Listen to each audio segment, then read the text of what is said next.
Yablonski, welcome. Thank you. Chairman Murkowski, Ranking Member Manchin, members of the committee. My name is Brian Yablonski, and I'm the Executive Director of the Property and Environment Research Center, a conservation research institute based in Bozeman, Montana. PERC has a 40-year history of exploring market-based solutions to conservation challenges. Prior to moving to Montana, I was the chairman of the Florida Fish and Wildlife Conservation Commission, where I served for 14 years.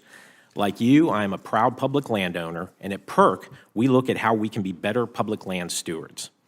Since its creation to facilitate outdoor recreation, the LWCF has provided the means to build trails, construct parks, open access, and support other recreation projects. In short, the program has done excellent work. With permanent reauthorization and calls for full funding, Congress is wise to review it, particularly in light of challenges on public lands today. Outdoor recreation has never been more popular. It now accounts for $887 billion in consumer spending. The sector is growing faster than the overall economy, and recreation visits to public lands are surging. I'm one of the lucky ones. Living in the shadows of Yellowstone, I have the privilege of recreating on some amazing public lands. But I'm not alone. After 3 decades of flat visitation, visits to our national parks have surged, increasing by nearly 50 million people in only 5 years.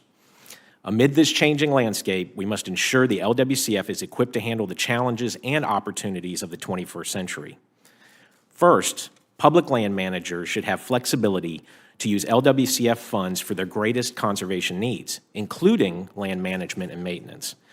Growth in outdoor recreation is to be celebrated, but it's also translating into more wear and tear on public lands.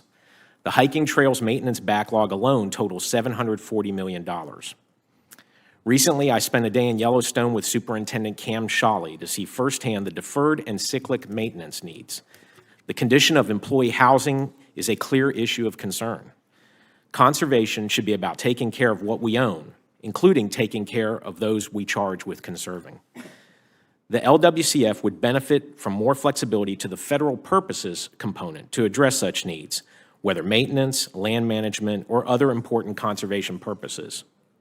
National park superintendents, forest supervisors, and other managers are best positioned to address those on-the-ground needs. The LWCF would be more effective if it had more flexibility to respond to bottom-up signals about conservation and recreation priorities. Outdoor recreation should be as much about quality as it is quantity. Second, conservation funding models incorporating recreation users are more stable and significant. The funding record of the LWCF tracks like an EKG readout. While the program's funding has been irregular and unpredictable, conservation funds relying on users, such as hunters and anglers, have proven more reliable. As a market-oriented organization, PERC looks to where the market is headed, and the market signal is clear. There is great opportunity to link funding to the burgeoning recreation sector. Tying some portion of LWCF funding to its beneficiaries, including hikers, kayakers, climbers, skiers, and wildlife watchers, would benefit the program enormously. It would convert Stoke into real conservation funding. Take the North American wildlife model. Sales of hunting and fishing licenses and excise taxes on gear from the Pittman-Robertson and Dingell-Johnson programs provide nearly 60% of state wildlife conservation funding. And recreation fees paid by visitors on public lands nearly equal recent appropriations under the LWCF. It seems sensible that the LWCF could benefit from the user pays model of conservation funding. Finally, LWCF federal land acquisitions and easements should strategically aim to open access to existing public lands while respecting private property.